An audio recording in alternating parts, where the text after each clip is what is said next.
Today we continue with our class Kitzur Shulchan Aruch, and we start with Sefer Shmiras Haloshon. And today's topic is peace is precious. Sefer Ma'amalos Hamidos 24 states, "Know, my son, that peace is an exalted quality, for peace is one of the name of God." So Shalom is one of the name of God. Okay. Whenever peace is found, fear of God is found. Whenever peace is lacking, fear of God is lacking. Very interesting. So we're going to read one more time and we're going to explain. "Know, my son, the peace is exalted quality, for peace is one of the names of God." Okay. Whenever peace is found, fear of God is found. So if person or community or whatever group of people, family do not have fear of God, they don't have peace. So why we don't have peace? People might ask. Guess what? Most likely you don't have a fear of God. It's lacking. Okay.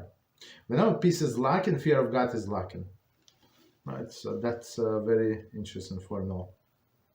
Our sages state, peace is precious, for God altered the truth for the sake of peace between Abraham and Sarah. Okay. Sarah, in expressing this belief that she would bear a child, said, "And my master Abraham is old." It's in Bereshit 18:12. But HaShem, in relating her statement to Abraham, said, "And I, Sarah, am old." Okay, so HaShem changed a little the statement. So and same as us, if we can alternate a little whatever thing, whatever some whatever information to preserve peace, that's what we should do. Especially it did not change the outcome. She said she's old. She of course she was younger than him, but she was 90 years old. Okay, or 89 at that time. Okay. Continue.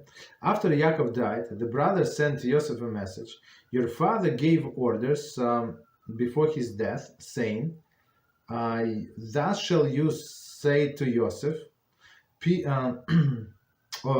please kindly forgive the spiteful deeds of your brothers." Okay, so that's 1 second. I'm not sure. Did I turn on the speaker? A second. Let me quickly check. 1 second. Sorry. Yeah, we got it. Okay. So of course, after Yaakov died, so the brothers were afraid of revenge, right, from Yosef for what they did to him many years ago.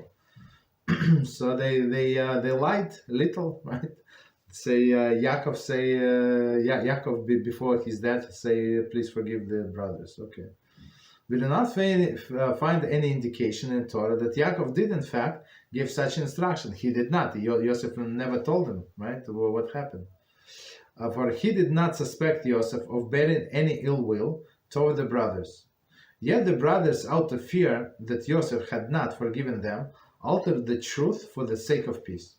Okay, so Yaakov did, according to simple understanding, Yaakov did not know what happened. So the past is the past, so he did not want to go into details what happened to Yosef. Okay. He never asked, and Yosef never told him. Very interesting. Continue. Peace is precious, for in times of war, we must first seek peace, as it is written, "When you draw near a city to wage a war against it, you shall call out to it in peace." We're in 2010. Sorry. Peace is precious, for it is with the blessing of peace that we conclude Birchas Hamazon. Okay, so Birchas Kohanim, the priestly blessing, as it is written, and may HaShem establish peace for you. Okay, so it's very interesting. So if we start from the beginning, in times of war, we're obligated before start killing people. For example, it's a mitzvah war. It's a mitzvah war, yeah. Even in the midst of war, meaning when Yehoshua bin Nun were coming into the land of Israel, he sent the message. I think even few messages, right, to all of these inhabitants of the land, and said, "Okay, we're coming. It's our land. We're going to take it. HaShem gave it to us, but you're free to leave. So we're not going. We're not obligated to kill you. I mean, if you resist, we have to kill you. But if you live on your own, please go ahead. You have time to live." Okay. It's one example. Another example, priestly blessing. Here in exile, in Ashkenazic shul, only they bless only on holidays, but in Sephardic shuls, and not all of them, but many of them, they bless every day. I mean, if they have a coin, not always they have a coin. That's another story. Okay, continue. Peace is precious. For it, of course, it must be when you present there Birchas Kohanim, it must be a kosher coin. If coin is intermediate, he's a Michal Shabbos, you have to leave. You're not allowed to listen to this blessing. It's a curses. Okay. Peace is precious, for it is with the request of peace that we conclude our daily prayer of Shmona Esrei, right? As derived from the verse, HaShem will give might to his people. HaShem will bless his people with peace. Right? It's actually from Tehillim 29:18. Okay, so in Shmona Esrei, like the most important prayer, we ask for this, for that, and we finish with the most important thing, which is peace. If you don't have peace, right, all of these other blessings are almost useless. I mean, you cannot enjoy them. Continue. Moreover, on a great day of consolation, at the end of the days, the first good tidings will be of peace. As it is written, how beautiful ascending the mountain for the footsteps of the herald, making herald peace. Yeshayahu 52:7. So one of the jobs of Mashiach is actually to establish the world peace, right? So all the clowns that claim to be Mashiach, Yoshke, other clowns. So they, if you know the history, they all promoted the war after they decided to be Mashiachs, right? Or all these people. So only more blood was shed. Opposite. Okay, but when real Mashiach comes, it's one of the three things. So he's going to establish peace. BeEzrat HaShem. All right, stop here. Continue with Kitzur Shulchan Aruch. We're on a Siman 50 and CF number 5. And our big topic is a blessing before food, drink, and fragrances. Okay. So as can you imagine, it's a very long topic. And start next CF number 5. So it says, one must not pause for a period of time greater than Kidei Dibur. Amount of time, the utterance approximately 1 or 2 seconds. Sik Kelalim. Okay. Between the reciting of blessing and the beginning to eat. There is the chew, the food.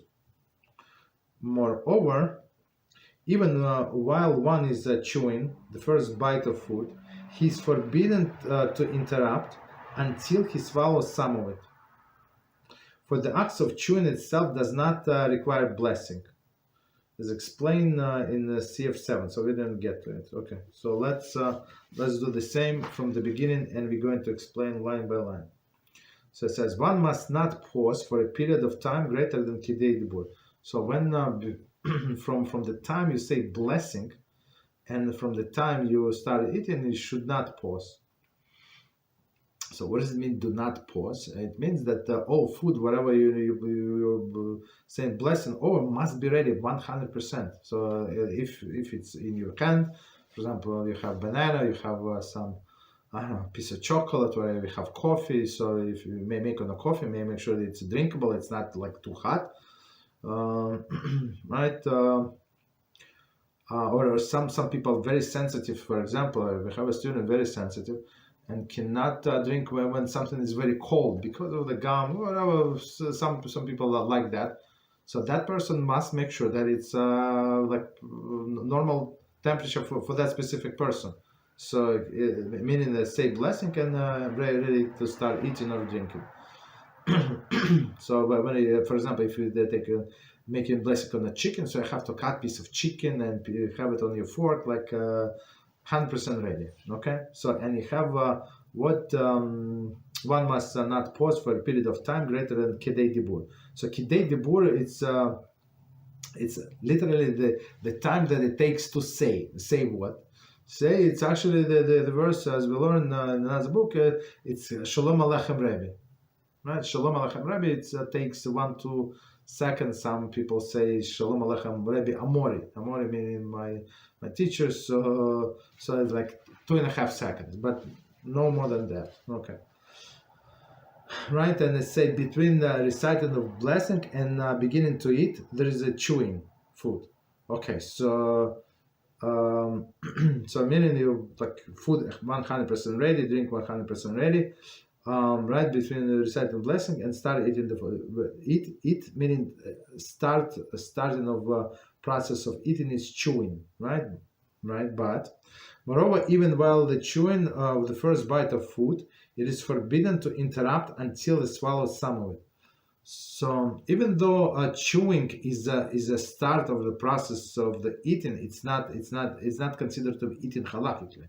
Just so we know, right? For example, I give you this example in olden days, right? So today we have food processors, all of the fancy schmancy things, all the gadgets, whatever you want, right? But in the olden days, like if you need to, in my days, olden days, when we need to give the piece of chicken to young child, so your mother would chew, right, on this chicken, then take from her mouth and put it in a baby's mouth. That's how it worked for all of the generation until maybe recently, right? So she would not say a blessing on this on this chicken unless she also want a piece of it, right? So, but if she's going to chew and give it to the baby, there is no blessing. Just so we know. Right, because she did not swallow. But here, so we said, but even if person say blessing and start chewing, don't start talking to them. And some people start socialize, like for example on Friday night or something, right? Before they swallow some challah, and challah takes I don't know a few seconds, 5 seconds, 10 seconds, whatever seconds, to chew and swallow. So until you swallow, you did not eat. So it's, according to some opinion, there is interruption between the blessing and eating, even though, meaning what? Even though it's in your mouth. Okay, that's an issue. So one more time, it is forbidden to interrupt until he has swallowed some of it. Commentary, even small amount.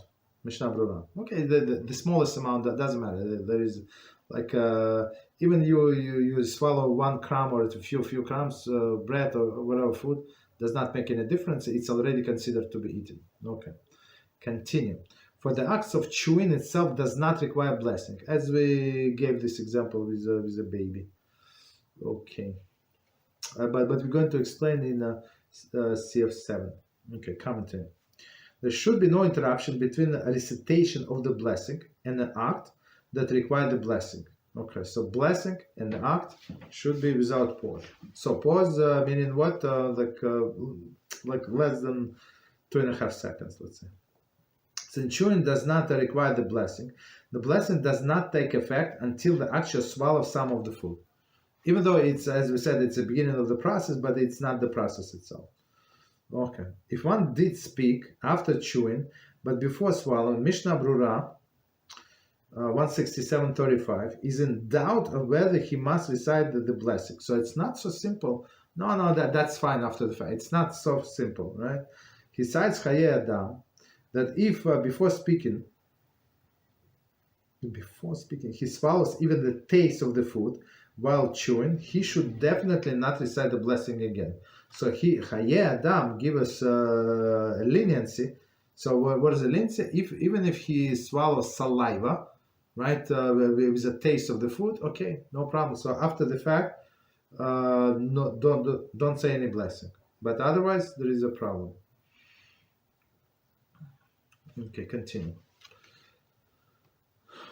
So especially like in Friday night, like when you have guests around or children, they cannot wait to start speaking, right? They were quiet for some time, right? Or guests were quiet because we were waiting until everybody would wash their hands. Okay, I mean that's normal, but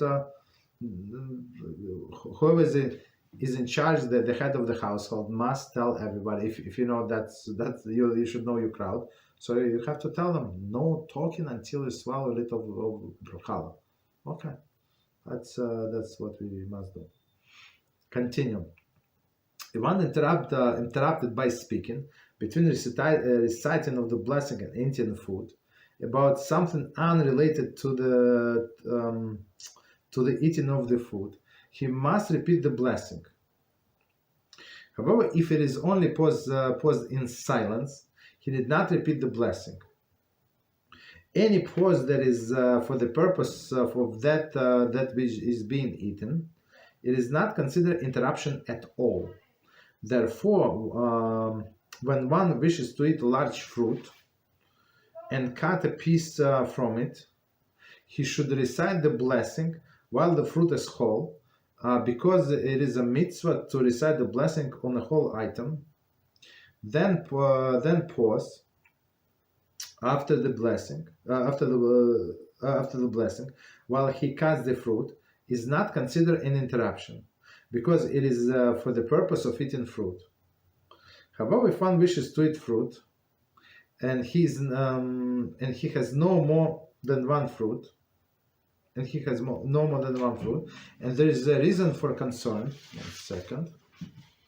That this fruit is infested with worms, which would render it inedible, he should open it and examine it before reciting the blessing. Okay, so let's, it's a very long paragraph, let's start from the beginning and we're going to explain. A few commentaries. Okay. If one interrupted by speaking, even one word, Mishnah Brocha 6:12, even one word, okay? Speaking between reciting of the blessing and eating the food about something unrelated to the eating of the food, he must repeat the blessing. So, what is it unrelated? I don't know, like ask some, I don't know, unrelated to the food. He said, please answer the door. Okay, so what is the connection? Now somebody is knocking on the door, so you ask somebody, your wife, to get to answer the door. Okay, so that's unrelated to the food. So, but if something is needed for the food, for example, you need a salt, it's like I don't know, whatever you need. So it's not considered an interruption. But I would say don't do it anyway. Like take the smallest bite possible, whatever, even if it's over salted, under salted, doesn't make any difference. Just take a little the smallest bite possible, and then you can talk. There is no problem. Swallow and there is no problem, right? But if it's one more time and one unrelated word, big problem. You have to say the blessing again. He must recite the blessing. Commentary. One should not interrupt even by responding amen to another's blessing, or to respond kiddush or borchu. See Mishnah Brocha 6:12. So that's how serious it is. So in many places when you're not allowed to interrupt, so of course they say, yeah, but I'm not talking about Shmiras, but other things, right? And other part of the prayer. So yeah, you are allowed to say answer Baruch, you answer Kaddish, Kiddusha. There is no problem. But here it's so important. This blessing on your coffee or whatever your water, so important. So you're not allowed to answer Amen. Amen or all of these other things. Okay, so that's proper when there are few people around the table. So try to be respectful. And some people like to say their own blessing. Okay, there is no problem whatsoever. Some people take offense. And somebody complained to me, like this person complained to me that he had a guest and they started saying their own blessing on the bread. I said that there is no problem. I mean, why? Like, because in his custom, so only he says the blessing on the bread, and then distribute the bread. Everybody eats without the blessing. Okay, your family can go by your custom, but the other people have. It's not like they disrespect you. There is like they can do that. There is no problem. They're not obligated to go with your blessing. Just so you know, and it's not offensive. Or for example, Ashkenazic tradition, right? So we say every head of the household will say the kiddush for his own family. So you can have let's say 3 families around the table. So it's going to be 3 kiddushim, right? The head of the household, of course, he takes the precedence. Of course, it's his house. He said the blessing. We answer amen. They start eating, or they go wash their hands, or whatever they do. But we're going to say our own kiddush, right? I'm not going to go by his kiddush. It's not disrespect. But in Sephardic custom circles, it's like people don't take it lightly, right? So I mean that's like an insult.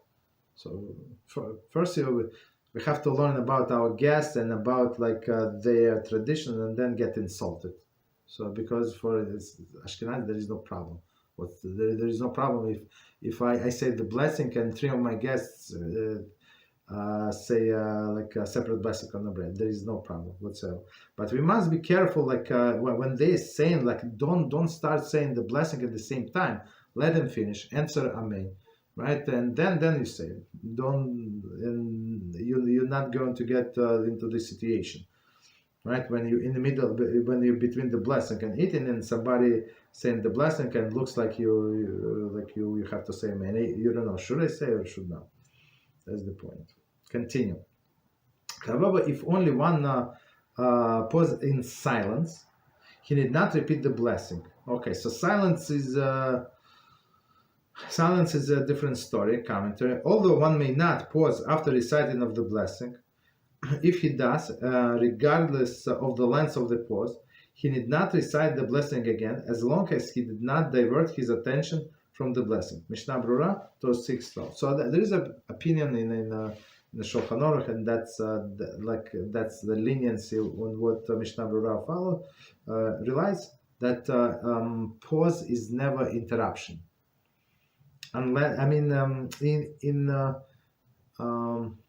in case of these blessings, in some other things, yes, it could be interruption. For example, we're going to learn it when you're in the middle of Shmona Esrei.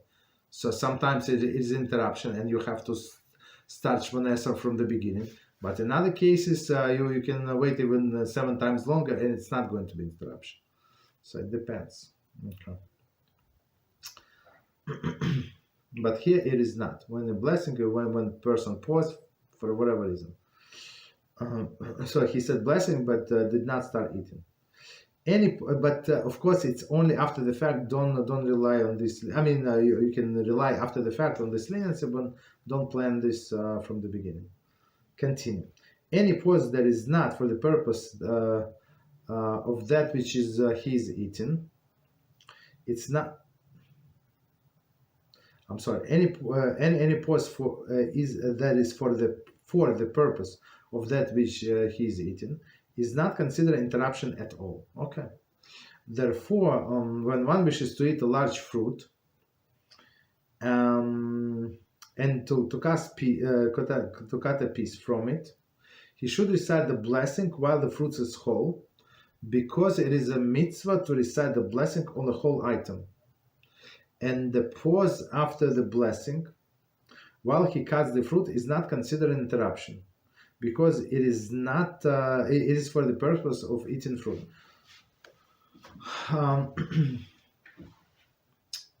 So there's a general rule: if you have a choice on what to make blessings, the the priority, not with bread. Bread is an exception, right? But with other things, if it's whole, something is a whole. So something which is a whole has a higher priority. For example, you have what is it?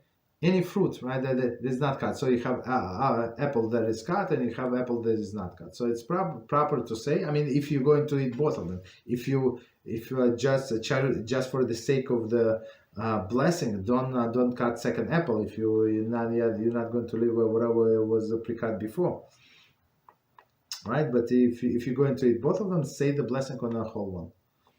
Okay. And as he says, since you're going to cut it now for the purpose of eating, there is no problem. Continue. However, if one wishes to eat a fruit, and he has no more than one fruit, and there is a reason for concern that the fruit is infested with worms, which would render it inedible, he should open and examine it before reciting the blessing. So the worms, of course, as we learned before, it's a big issue. But today, unless you buy something organic, it's usually there are no worms. Okay. In fruit. I'm talking about fruits. So commentary. In this case, he cannot wait until after the blessing to cut open, because if it were found to be inedible, the blessing will have been recited in vain. Okay. So if it was if you cut open and it was only one worm, so the rest of the fruit is edible, there is no problem. You just be careful. Maybe cut it in smaller pieces.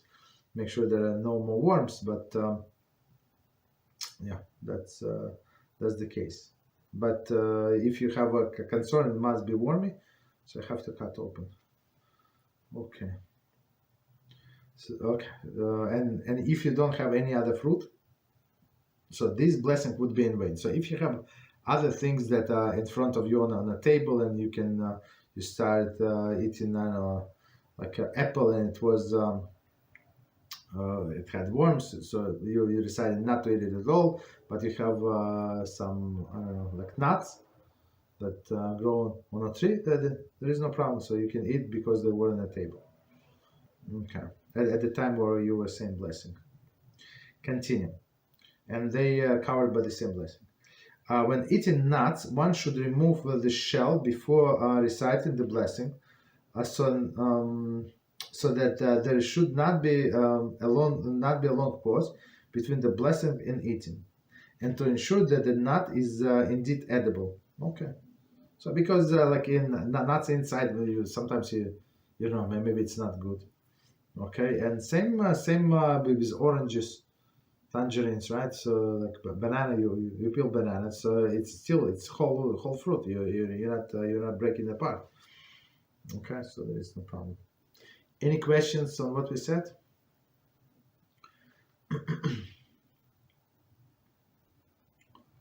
Okay, no problem. Then continue. Number 6. One should drink water. One who drinks water and pours over a small amount before drinking, due to the concern of harmful water, should pour it off before he begins to recite the blessing, and not after the blessing, so as to avoid disgracing the blessing. Okay. So we're going to see why somebody would need to pour water before start drinking. So let's see one more time for his commentaries. One who drinks water and pours over a small amount before drinking, due to the concern of harmful water. What does it mean? See Hulin 105b, where Gemara discusses the reason for this practice. Okay, so meaning something was swimming on top of it, right? Okay, so he pours off. I should pour it before he begins to recite blessing, which makes sense. You say the blessing and you pour some water off, right? So first, as we said, with banana, with the nuts, make sure that you prepare that you're going to drink it or eat it, whatever the case is, and then you say the blessing. Okay, so the one should pour it off before he begins to recite the blessing, and not after the blessing, so as to avoid disgracing the blessing. Commentary: once the blessing has been recited over food, it appears disrespectful to throw some of it. Right? This action should also be avoided, so not to interrupt between the blessing and the drinking. Mishnah Brura 6:12. So in some sense, what we said before, that if it is for the purpose of meal or drink or food, so it's not considered interruption. But still, if it's very simple to avoid this interruption, this pause, why would you not? Okay. Continue, number 7. One who tastes a dish to determine if it needs salt or the like, and then spits it out without swallowing, does not need to recite the blessing before tasting it. However, if one swallows the food he is tasting, it is subject to the following doubt. Do we say that he is required to recite the blessing since he did swallow the food, or does he not have to recite the blessing since he did not had no intention of eating the food, but only of tasting it? Therefore, one who does this should take care before putting the food into his mouth to intend to derive benefit from the food by eating it, as opposed to the just tasting it. And he should recite the blessing and swallow the food. Okay. So now we're talking about tasting, and we can rely on this this halacha on as we learned yesterday, the loss of the fast, right, of 9 of fast, and we said that we are not allowed to eat, right? But for example, a woman is allowed to cook for children. Children can eat. There is no problem. So even though they're allowed to eat, but she is not allowed to eat, right? So but she's allowed to taste. I mean, for example, she wants to cook something fresh for the kids, so she tastes and spits out. It's not considered to be eaten. That's how we do. And same on Yom Kippur, when we cook for a sick person. There is no problem. That's how we do it. You taste and you spit out, no problem. Okay, so let's do one more time with the remaining commentaries. One who tastes the dish to determine if it needs salt or the like. So all the spices. Commentary. Or if food has already been prepared. Okay, also. And one tastes it simply to find out if it is palatable. Okay, so doesn't matter. Salt, spices, if it's ready or tasty, this and that. Okay. So that's why we need to taste the food. And then spits it out without swallowing. Does not need to recite the blessing before tasting it. Okay, so just for tasting, spit out, no blessing. So that's actually, it's very interesting. We learned in the Shabbos laws that it's proper for all of the members of the family to taste some food that is going to be eaten on Shabbos. Because why? Because if nobody tastes it, right, or somebody you cannot dump everything on one woman. The lady of the house, she's going to taste it. Maybe she'll forget. Maybe this, maybe that, right? She has a lot of obligation. That's why our sages say it's everybody's obligation. So nobody would blame her, right? So you're allowed to taste all of the foods to make sure there are enough spices, everything, because many things you would not be allowed to add on Shabbos. Okay, especially herbs, because we're not allowed to cook. Okay. So commentary, the obligation to recite blessing only when one is eating the food, eating in double quotes, right? Tasting without swallowing is certainly not considered eating at all, even though his palate has pleasure from the tasting the dish or chewing the food. Okay. Mishnah Brura 210 CF 15. Okay, so that's so even though you have your palate actually enjoyed it, right? For sure, but since there was no swallowing, it's not considered to be eaten. However, if one swallows the food, he's tasting. Maybe, like I would say, maybe by mistake, right? It is a subject to the following doubt. Do we say that he is required to recite the blessing since he swallowed the food, right? I mean, he benefited from this food, right? We understand. Or does he not have to recite the blessing since he has no intention of eating the food? So I mean, like a little of the taste, like it's not like a meal, a little, right? Whatever the taste, right? So I mean, both sides have their proofs, right?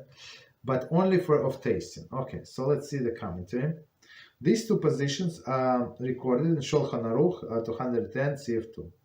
According to the latter opinion, even though he actually swallows the food, since his intention was not for the regular act of eating, but only to taste it, it is not considered it is not included an obligation to recite Brocha Rishona and Brocha Achrona.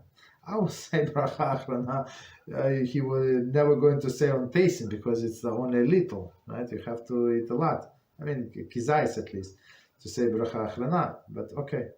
But the point of the first opinion, if in Shulchan Aruch, he says, so here the person did not intend to eat the food, right? Only to taste it. Maybe it was by accident that he swallowed, or maybe by accident on purpose swallowed. So maybe there is no blessing necessary. However, even according to this opinion, one who tastes and swallows more than revies. More than reviews, I mean, it's I'm not sure why would somebody call it tasting. It's 2.9 Floyd dances. I mean, we usually when we give classes, we go usually like more stricter opinion. There is a 2.9 Floyd dances. There is such an opinion we try to respect, but we're trying to go by different opinion. 3.1 ounces. 3.2 ounces, and what is it? And like Chazanish is very on a stricter side, 5.2 ounces. Okay, so in some instances, I mean, if you go on a stricter side and you want for example for a kiddush, you want to go according to all opinions and it's not going to hurt you, yeah, you can do 5.1. So in grams, it's 86.4 to 150 grams. So that is stricter opinion. So about 90 cc, gram cc, the same thing. Okay, so about 90 cc. So that's what you need to drink in order to be obligated to after blessing. But don't call it tasting. It's like it's a lot, right? Okay, so we're talking about this amount of liquid must be recite the blessing upon it, right? Since drinking of that amount is considered eating and not tasting. I mean, even eating in that double quotes, of course, it's drinking, but for halakhic purposes, we call it eating, right? And it's not tasting for sure. It's from Shulchan Aruch 210 CF2. The Mishnah Brura there in paragraph 14, who cites the authorities, hold that with regard to the solid foods, the maximum amount that may be tasted without a blessing is a kizayis, right? Okay, so kizayis also in this book they go into like very very lenient and strict sides. So he starts. Listen to this. So he starts from 0.6 fluid ounces kizayis. Okay, so we go by 1 ounce. Okay, so the from 1 and 1.1. So we go like in between that of those. So we go by 1 ounce. Okay, Rabbi Moshe Feinstein. Okay, concurs with this view. Okay, so So if it's less than 1 kizai, so you don't say blessing. But kizai, it's a lot. I mean, it's not, if person eats so much, for sure it's not tasting, it's eating. Continue. So the bottom line, in all of these cases, person would be obligated, according to all of the opinions, to say the blessing before and of course after. Therefore, one who does this, I mean, I said after. I mean, it still depends on time. If he finished this ounce in a time period, correct time period. Therefore, one who does this should take care before putting the food into his mouth to intend to derive benefit from the food by eating it. So our intention is actually solution to all of the problems. So if person say, okay, I'm going to taste this soup, but it's almost ready, for sure it tastes good. So and I want to I want some like half of the spoon or something. So okay, no, there is no problem. So you say the blessing, you can taste, you can swallow, no problem. Okay, so he should intend to derive benefit from the food by eating it, as opposed to just tasting it. And he should recite the blessing and swallow the food. Okay, so here we go in. It's going to be according to all of the opinions.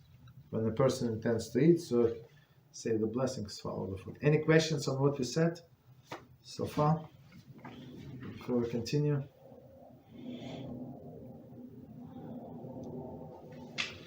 Okay, no problem. So we have time. Let's continue. Next halacha number 8. So number 8 says, if one eats or drinks a food or drink for medical purposes, and the requirement to recite the blessing depends on the following. So that's a famous question. Okay. It is if it is something that has pleasant taste, and he has a pleasure eating it, right? He recite the appropriate blessing before and after eating it. Okay. Even if it is something that normally forbidden to eat. Nevertheless, since the Torah permits it for him now that he is ill, he must recite the blessing on it.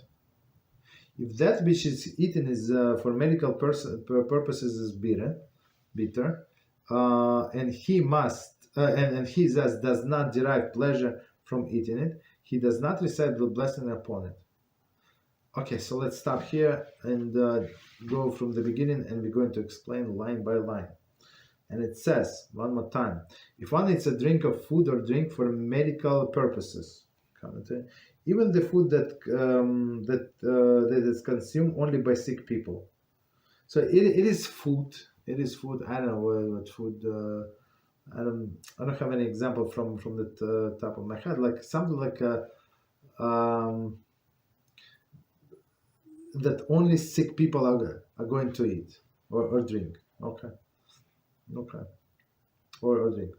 The requirements of the recited blessing depends on the following. Okay, so what is the following?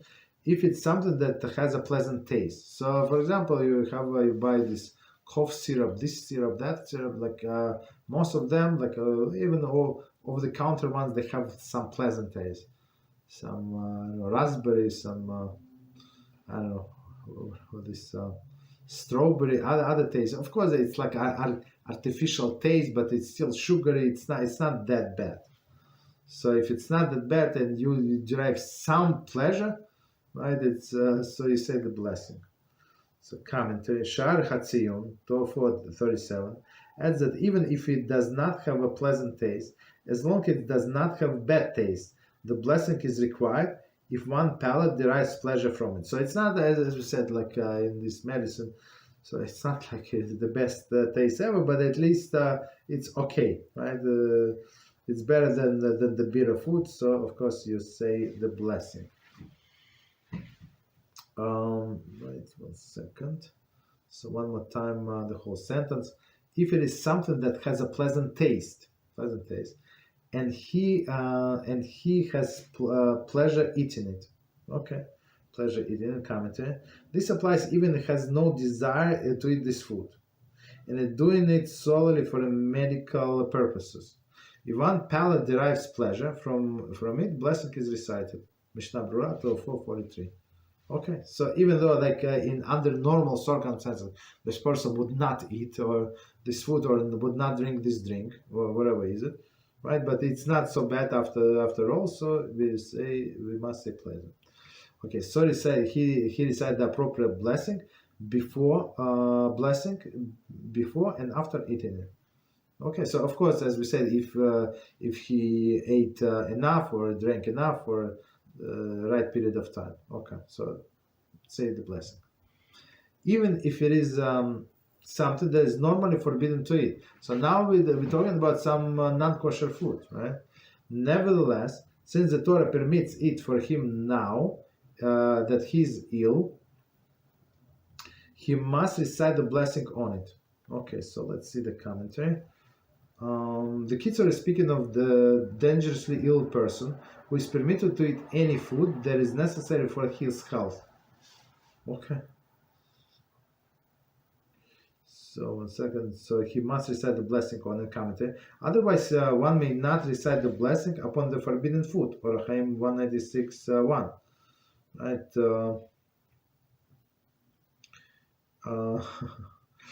If sick person must eat in Yom Kippur, the same rule applies and blessing is recited. So sick person, as we said, Yom Kippur or 9th of Av, as we discussed yesterday, you see how all interconnected, very interesting. So if you're allowed to eat because a person is sick, weak, has diabetes, all of these terrible diseases, so of course she is allowed to eat. Right, and allowed to say the blessing, even though for all other people this food is actually muktzah, not allowed to touch it, right? Not allowed to eat it, of course, drink it, but for that person, it's allowed and allowed to say blessing. And same as in previous case, we said if somebody is dangerously ill, so a person is allowed to eat any food. For example, kosher meat is not available, so they are allowed to get not kosher meat and eat it. Okay. Of course, if, for example, if this person would get better, let's say, I don't know, in the morning he was very, very bad, and they got for him this piece of not kosher meat, and they made soup for him, and he ate and he slept and ate again and slept again, and closer to the evening he becomes a little better. So of course you're not allowed to eat this food any longer. You have to spill it out. You have to kosher the pot where it was cooking in. That's a different story, because there is no life danger. But when it was life danger, yeah, the person would be allowed to eat this food, and you allowed to say the blessing because of the circumstances.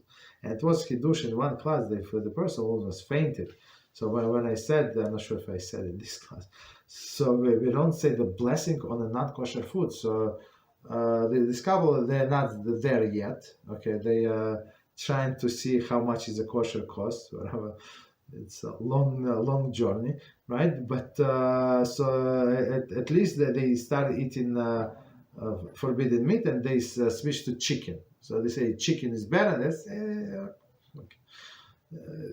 Exactly the same. That was a little shock, right? So eating pork or eating not kosher chicken is not such a big difference, right? I mean, the difference is this is forbidden under one prohibition. This is forbidden under another prohibition. But all of them are 613 laws of the Torah. It's not a big difference, right? And then I told them, plus, okay, you do yourself gradually, whatever you do, okay. So, but still, you're not allowed to say the blessing. You're not allowed to say the blessing on forbidden food. Sick person, yes. You absolutely not. And plus, right? Some people need some some things that only found. I forgot whatever is that only found in the meat. So okay, I told them you can take from all of the shakes from the powder. You don't have to eat meat for this. Okay. So continue. If that which is eaten for medical purposes is bitter, and thus does not derive pleasure from it, he does not recite the blessing upon it, right? So if it's you don't like the taste for whatever reason, I mean, like if they did not add any sugar on these things, so you have to say the blessing, right? So I mean, you don't have to say the blessing.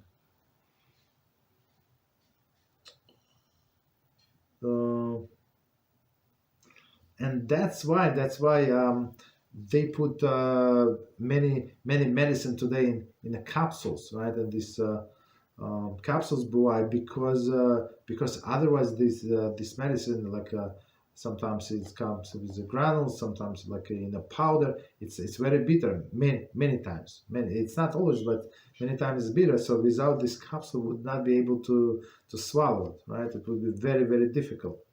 So that's amazing. Discovery or in our generation, these capsules, not discovery, invention. Okay, all right, but you have to make sure that they're kosher capsules, and the kosher would be vegan, so they would say vegan and they say kosher. Don't go just by vegan because of other issues. Okay, continue. So why? Because all of the other capsules, they're actually made from pig, just so you know, from the bone, pig bones, from sinews and stuff like that. Even though it's not meat, even though it was went through the process, we still don't eat it unless you have no choice, and there is other ways how to swallow. You have to wrap it with a facial tissue a little, right? So you don't even touch your palate; it does not even touch the pill and stuff like that. But proper, if you take in pill, especially like vitamins. Somebody asked me for vitamins, so I told this person there's a few websites like for kosher vitamins. What is the problem? And on many websites, like major website, you just go by filter. You say filter kosher. And of course, like Triangle K, we don't trust them very much, right? With all of these other things, but others are good, right? Kuf K, they they provide kashrus for many like vitamins, OU and others. Okay, and so that person told me it's double price. I don't think it's a double price. Maybe because of the quality also. I don't know. Okay, but continue. So be careful. Don't eat. If it's bitter, and if it's kosher, no problem, no blessing. One who drinks a raw egg in order to refine his voice, although he does not benefit from its taste. He does benefit from the nourishment, because the egg provides nourishment. Therefore, he recites the blessing on it. So I think the question was asked if the chazan on before Yom Kippur, I mean on a day of Yom Kippur, if he's allowed to drink this egg, if it's for his voice. Okay, that's a very good question. Okay. So let me see the time. Any questions on what we said? We'll continue. 53, 1 second. Let me see how long it is. Okay, it's not long, so we'll finish. Number 9. If something lodged in one's throat and he takes a drink other than water, or eats piece of bread to help him to swallow that is stuck, or if he eats only in any other item from which he derives pleasure, even though he is eating it only for the purpose of dislodging the food in the throat, he is required to recite the blessing before and after eating. However, if he drinks water, then he's not when he's not thirsty, but just for the sake of helping him swallow what is lodged in his throat, or for the purpose other than quenching his thirst, he should not recite the blessing. For a person has no enjoyment from drinking water unless it's to quench his thirst. Okay, so that's also in our day and age, it's very, very applicable subject, very, very asked about question. So one more time from the beginning, and we're going to explain.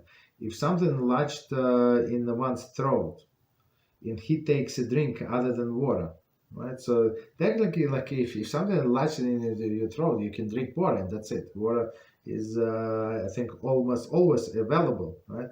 Or he eats a piece of bread, so he takes a drink, piece of bread, to help to swallow what is stuck. Or if he eats any other item for which he derives pleasure, even though he is eating it only for the purpose of dislodging the food in the throat, he is required to recite the blessing before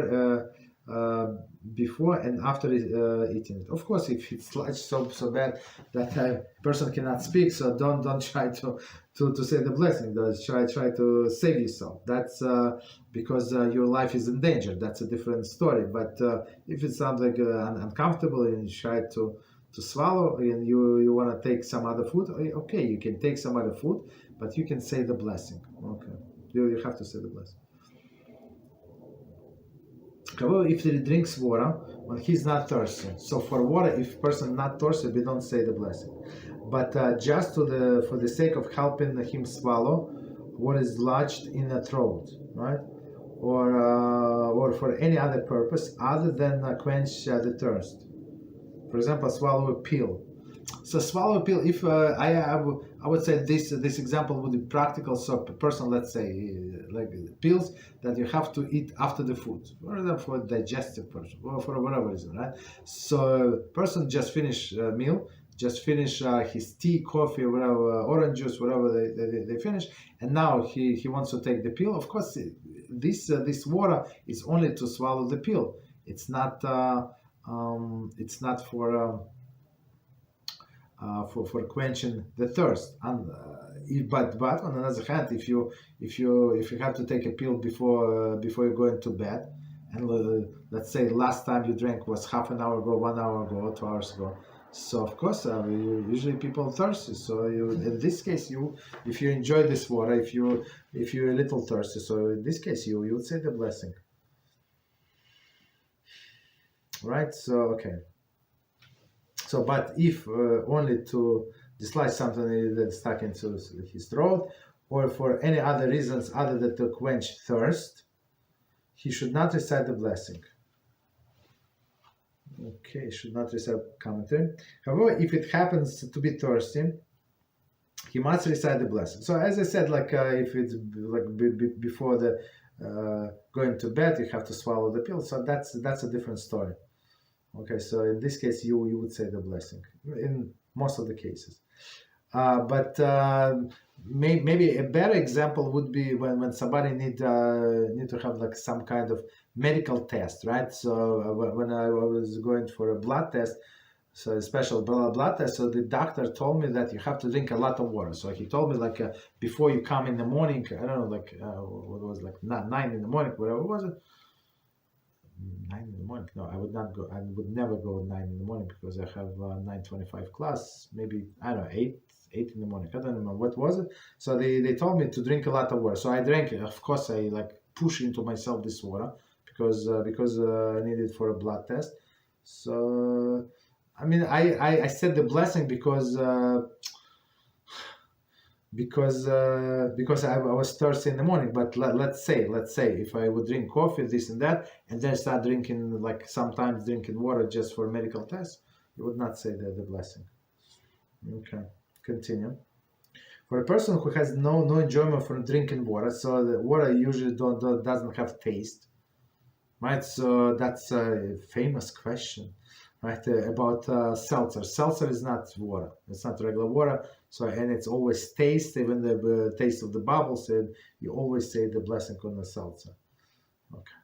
Unless it is to quench his thirst, commentary, the Mishnah Berurah 204:40 adds that if one has any pleasure from drinking the water, it is to be taken as an indication that he is somewhat thirsty.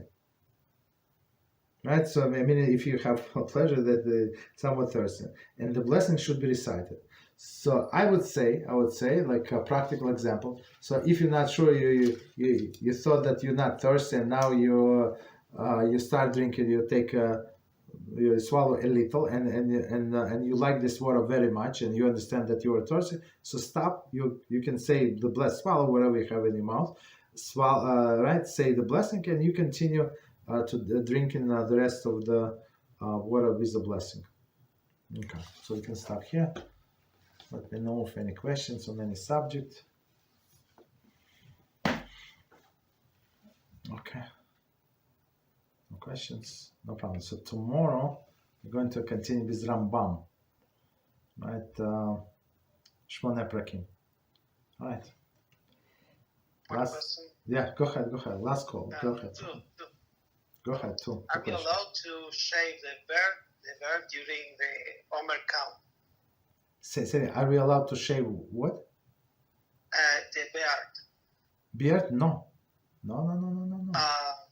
Okay. One second. There is no shaving, no that trimming, no cutting of hair for men and women. For women, there is some leniency, as we said, like the hairs that are not visible, they are allowed to shave, like they shave their legs and under the armpits. That's a different story. But for men, it's not allowed. Go ahead, yes.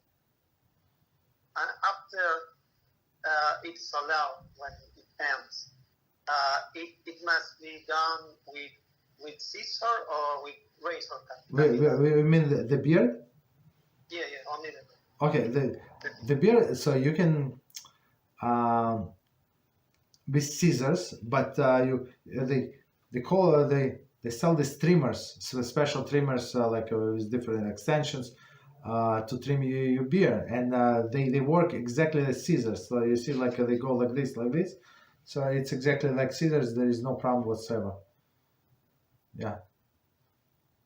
So the only issue with a razor, that's the only issue.